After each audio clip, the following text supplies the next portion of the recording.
Hello and welcome to Garden Chatter, where we connect gardeners, bloggers, and experts so that we can all grow and learn together.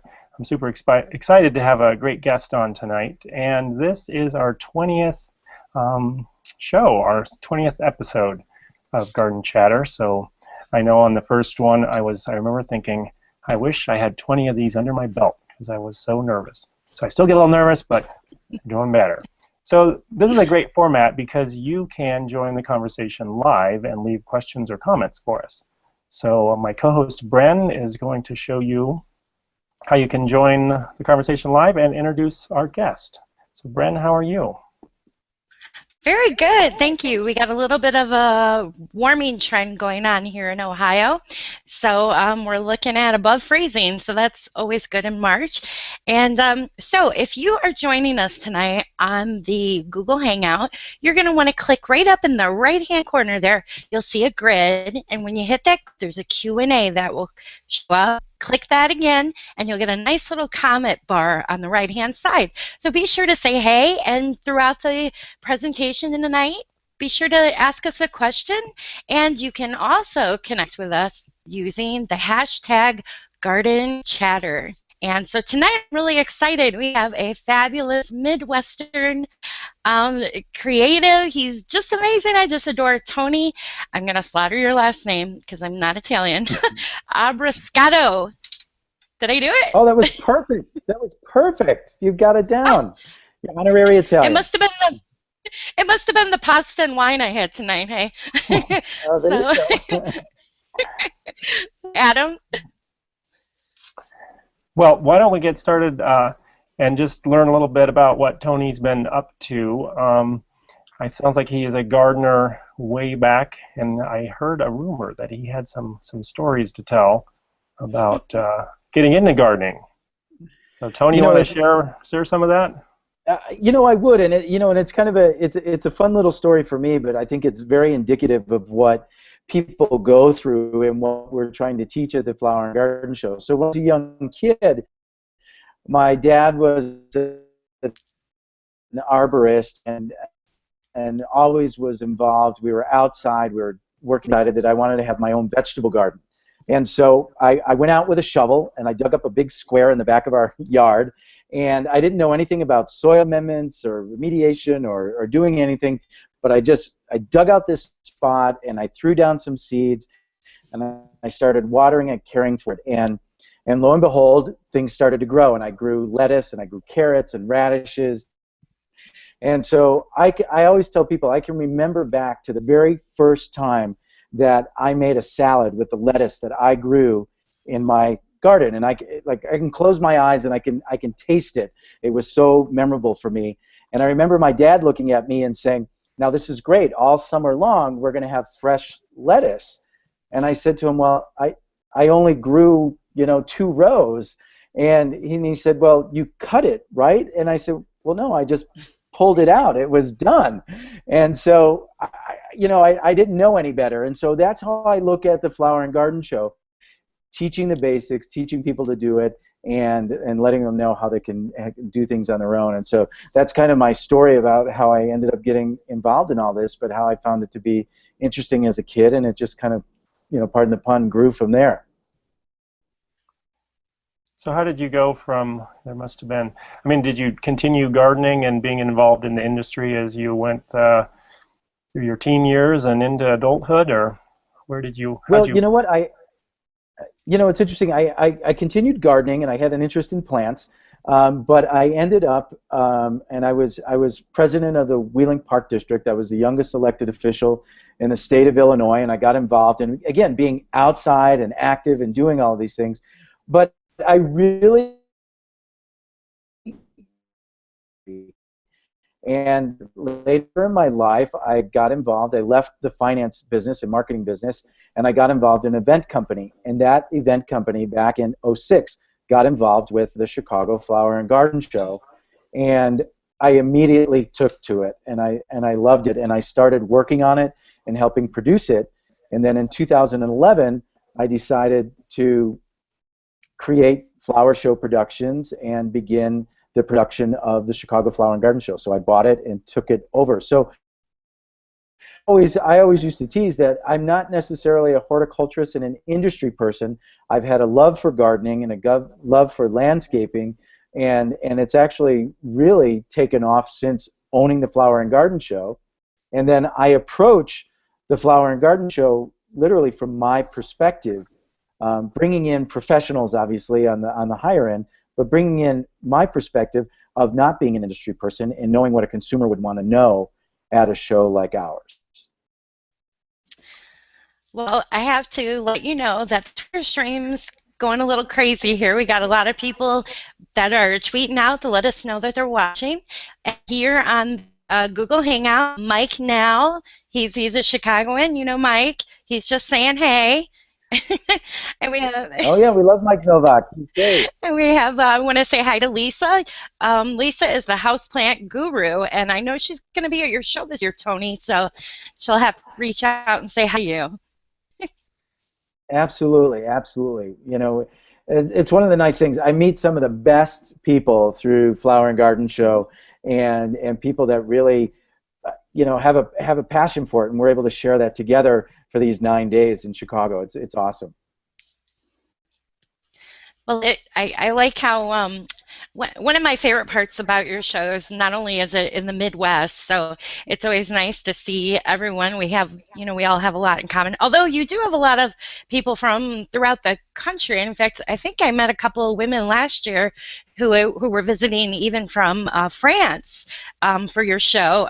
They were part of the your fiber arts area, and it's just so exciting to me how you pull the art industry in. I mean, you know, Chicago is known for the Chicago Institute of Art, and the foodies. The food is amazing. I can tell you must be passionate about your local food, right? You know, we have some of the best restaurants, and you know, as you would say proudly of your own city, we have some of the best restaurants in the city of Chicago, and we have some of the best chefs in the city of Chicago, even to the point of they have moved the James Beard Awards from New York to Chicago this year, and it's indicative of the 27 chefs we have on our Garden Gourmet stage. So yeah, we love it, and cooking's such an integral part of gardening as well. So we're always happy to bring that on board. Okay, and I keep seeing some information about an international cake decorating competition. Can you tell us a little bit about that? Absolutely. It's actually the National Cake Decorating Competition. Okay. It's presented. It's the 14th annual Retail Bakers Association Pillsbury Cake Decorating Competition, and we have 8 competitors that have qualified in regional qualification rounds throughout the country that will come to Chicago on our closing weekend, the 21st and 22nd of March, and they will compete to see who's crowned the national cake decorating champion. And this is a great, you know, a great part of what we do at the show. For several years, we actually hosted the regional cake decorating competition, and now the national board has come to us and said we'd like to host it. It'll be the first time ever that it's been seen by the public. Normally it's held behind closed doors in their trade show, but we're actually going to host it in the public, so we're very excited about that. That's cool. And sorry, Adam, I'm like, we're talking about food here. Just give me a minute. I'll let you take I like over. food. Go for it. So I have to let people know, you may be thinking cake decorating. Seriously, at a garden show? Oh, come on, we all love to eat. And I have to tell you, the cakes that were on display last year were phenomenal. And they all had the same, they had a garden theme. This one was like a skyscraper with little rooftop gardens on it. It's just pretty cool. Will we see that again this year, Tony? Oh, you know, absolutely. And what we saw were people in the region trying to qualify for the national. Now we have all of those champions coming to Chicago. So I think the level of what we're going to experience at the show will be even greater. Plus, instead of just one day now, we're 2 days. And so that you're right, they can do a free form like the skyscraper. They have to do a wedding cake. And they have a couple of different categories, which we have out on our website, so you can read about all the categories. And what they do is they actually give them a storyline of a couple. And so you'll be able to read about the couple and then they design cakes for that couple at the show. It's really interesting. I've learned a lot from it, and just great, great, talented people. That sounds so fun. I'm wondering what, since I'm not going to be able to get to the show, not right away, I'm wondering what else, what else could we see there when visitors come this year? What's going to be on? Well, you know what? We have a lot of different categories that relate to the show. So obviously one of the main parts is, and this is where we kind of lead the country in this. We have 24 plus feature gardens that are backyards, balconies, patios, and they're actually walk-through gardens where you can experience them firsthand. Most of the garden shows, and again, nothing wrong with it, where this is just our differentiation, that you can actually walk through our gardens and you can experience them firsthand. So when you walk in, you'll experience these 24 plus feature gardens. And then we have our seminar area, we have our cooking demonstration area, we have an actual whole garden that's our how-to garden. And the how-to garden has a gardening live stage, and so you'll be able to see demonstrations from experts from the Chicago Botanic Garden and the Morton Arboretum and a variety of different people from around the country that'll be there. But we also have what we call our potting parties, and these are container gardening classes, and people will be able to come in and make their first container of the season.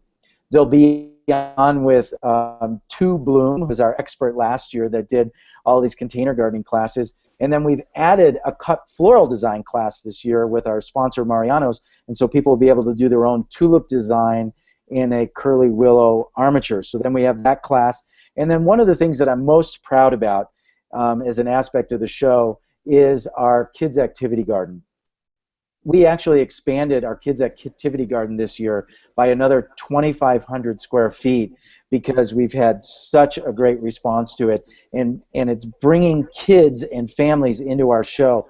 The kids will actually have 8 different activities that they'll be able to do throughout the day.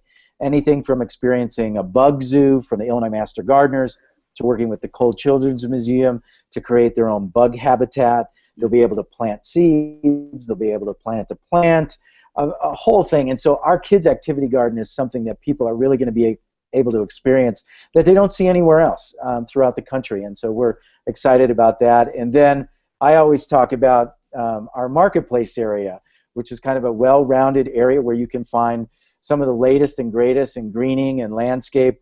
I always joke that I think it's my mom's favorite part of the show. She always comes down to support me, and my whole family does, quite honestly, and they support me, and my mom works that marketplace like nobody's business. She's in there buying things for the garden and seeds and bulbs, and so that's, people will be able to experience that. We're talking about 170,000 square feet. It's a good way to spend the day, anywhere from 2 to 4 hours or longer you can spend in it. Plus, the other nice thing is that, Navy Pier is the #1 tourist destination in the Midwest. They have 9 million visitors a year that come into Navy Pier. And so, I always tell people, come for the show, stay for the pier, go shopping on Michigan Avenue, have an awesome lunch. So people are going to experience a lot when they come to the show. Definitely. Very convenient parking, too. It's super easy. You don't even have to walk outside. You just come right in. But we've been pretty lucky lately with the weather during the show, minus the Green River that's going on. Right. Let's note it's St. Patrick's Day. Right. So I have to, just because Adam hasn't been to the show before, I want to comment that, last year I had such a great time connecting with people at the show, and just to kind of step back and take pictures of the different gardens. It didn't matter if I was in the formal area or if I was over where there was some practical gardening with there were raised beds and just different irrigation ideas from some students, and they even had a farm all right in the middle of the display. It didn't matter where I was standing in the show. I could overhear kids and parents and grandparents. Everybody was having just a good time. It was really exciting to have that. So, Tony, when you say, okay, the formal gardens, Tell us about, if you could tell us about the, you had like the file cabinet display, and if people are following us on the hashtag Garden Chatter right now on Twitter, there's a tweet going out with an image of that. It was pretty cool. Can you tell us a little bit about that creation? Absolutely, and part of the show is we try to create realistic solutions, but we also try to do fun and kind of fantasy ideas where it's awesome. And so last year we worked with the Chicago Park District and Growing Power to create this garden that, our theme was do green, do good. And what they ended up doing was they took these old filing cabinets that the Park District had in storage and some old school desks, and they created this tower and planted them out. And one of the things that was so cool.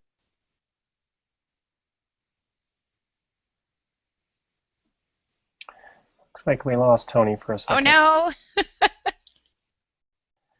You know if that was on my end or his end. World's Fair. They were Columbian Exposition azaleas. And what they did was each area of the filing cabinets had a different idea. So it was beekeeping, composting, growing flowers, growing your own vegetables, and it was all an educational aspect, but done in such a creative and beautiful way. And we'll continue to see those types of things again this year. That sounds really fantastic. I'm going to have to look at some of the photos from last year and see if I can see those. Also, yeah. I love the idea of all the kids' activities. That's great. I mean, get the kids involved and excited about growing things. So the show starts March 14th. Is that right? We open up on March 14th to the general public. We have a charity preview benefit the night before on the 13th. But we open up on the morning of the 14th to the public, and then we run 9 days all the way to the 22nd of March, so the following Sunday. Again, the only two shows that do that in the country are Philadelphia and ourselves. Wow. So that's coming right up in less than 2 weeks. So you guys are ramping it up. Can you tell us a little bit about the behind-the-scenes preparation that might be going on about now, maybe starting at 4 this morning?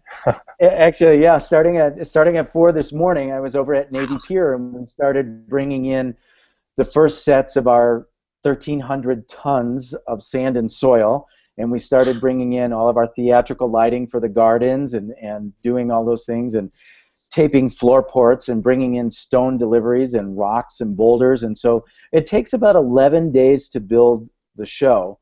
And again, these 24 plus different gardens. So we'll continue that for the next 11 days until we open to the public. But it's fascinating to see. And one of the things I started to do a couple of years ago is take pictures and do some little, I call them stupid videos, but I'm sure there's a better term.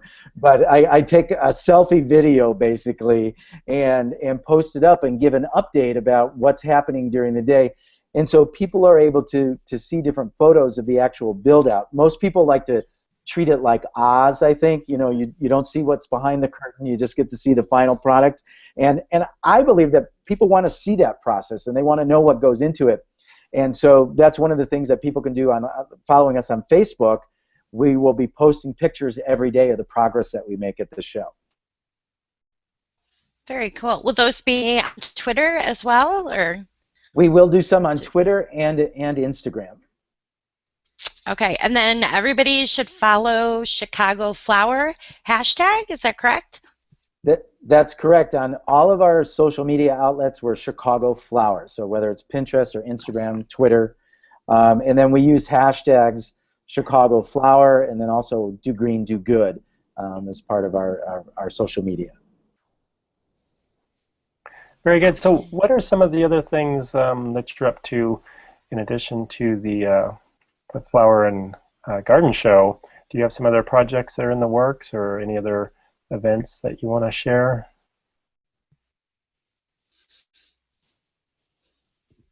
We did a program with our presenting sponsor Mariano's, and they're one of the leading grocery chains in Chicago, and they're branching out in the Midwest. And what we're doing with them is we created a program called STEM Studios. And inside their stores throughout the year, we're holding workshops on container gardening, on floral design and a variety of different things. And so we're creating this continuing education program with STEM Studios. And we'll look to continue to do more of that throughout the 2015-2016 season. And then for the last few years, we've also had a second show that we've done at the local county fair. And so we'll continue to search out projects like that. But one of the things that we're really focusing on is how we can continue to energize that main show. So this year we did that by reaching out to growers, and so Star Roses and Weeks Roses and Gethsemane Gardens and For the Love of Roses. So where we've created this year 2 new rose gardens at the show that are dedicated to miniature roses and to full-size bloom roses. So we'll continue to do that as well as kind of a full-time project in finding new ways to enhance what we're doing at Navy Pier. Because we're a lot of single-focused with little satellites along the way. I think this is kind of scary, but me and Mike now are on the same page here. I was waiting for that's scary. No, I love you, Mike. We're thinking the same thing. I was hoping you were going to mention your involvement with the county fair. I'm kind of bummed every time you have your county fair, mine's going on, and it's kind of hard to be at 2 places. But Mike now is commenting on Twitter right now saying Tony does a great job of reaching out to the community and making gardening relevant to everyone. So that's awesome. Well, I really appreciate that, and it means a lot coming from Mike. You know, he's a leader here in Chicago and has been for many years. Uh-oh, looks like we lost Tony for a second. He'll probably pop back in there in a moment. But and that, you know, we need to cultivate the next generation. Is something we're looking to do. We kind of lost part of that, the first part of that. So. Maybe you could just repeat what I was saying. Yeah, absolutely. What I was saying is that, you know, we need to cultivate the next generation of gardener. I think it's really important, and I feel that the industry has not done a good job in cultivating that next generation of gardener, and I'm trying to work with them as they start to go down that path. And so any way that we can interject and help with that, I think it's key. We have to bring that next generation along. It's not only going to be good for the environment, but it's also going to be good for the economy, and it's going to be good for the industry. You know, the old saying, rising tides raise all boats. That's what we need to do. We need to get that next generation involved, and we need to get them outside. And so, you know, people like Mike have been doing that for years, and we're happy to join in on that bandwagon. Very good. I was wondering earlier, do you have time to have a garden of your own? Are you able to get some gardening in? You know, I do 2 things. I do a little bit of gardening, and then I do a fair amount of landscaping as well. I have an apartment in the city off of Lakeshore Drive, and so I have a small 5x12 balcony. I'll typically do containers on that. So if you notice, as Bren mentioned, you see a lot of container gardening in the show, because in the city there's a lot of container gardening going on. And so I do containers. I do a mix between flowers and herbs and vegetables. I always say that I love caprese salads, so I grow tomatoes and basil. I love mojitos, so I grow a little mint. Rosemary potatoes, so I grow some rosemary. And so I do that on my balcony, and then I have a house out in the Michigan border, and so I try to get out there on the weekends as much as I can and trying to take care of the yard. And this year I posted a project where one of my trees was hit by lightning and came out, and so I got this great idea that I was going to dig it out and put in a water feature. One thing I can tell people is, you know, it always sounds like a good idea when you start out, and there I was with probably this 600-pound ball of this tree that I was trying to dig out, and I had a great neighbor that came over and helped me wiggle it out. And so, you know, but I do love to get outside and plant things and watch them grow. It's a tremendous feeling of accomplishment. And so, yes, I do find some time to garden. So did you put like that giant waterfall in the place, the one you had at the show last year?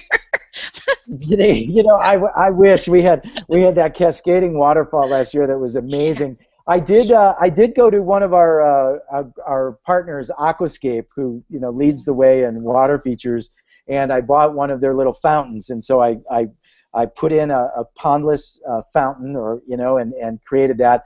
But hopefully this year I'm going to work on the waterfall this year. I think that's going to be one of my projects for the summer. Yeah, that's Very cool. good.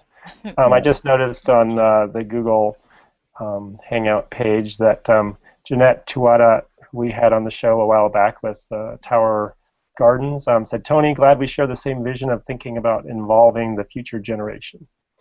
And I think Brent and I totally agree with that, and that's part of why we're doing these garden chatters is just to connect experts and gardeners, and so that we can all hopefully recruit some new gardeners and just become better ourselves as well.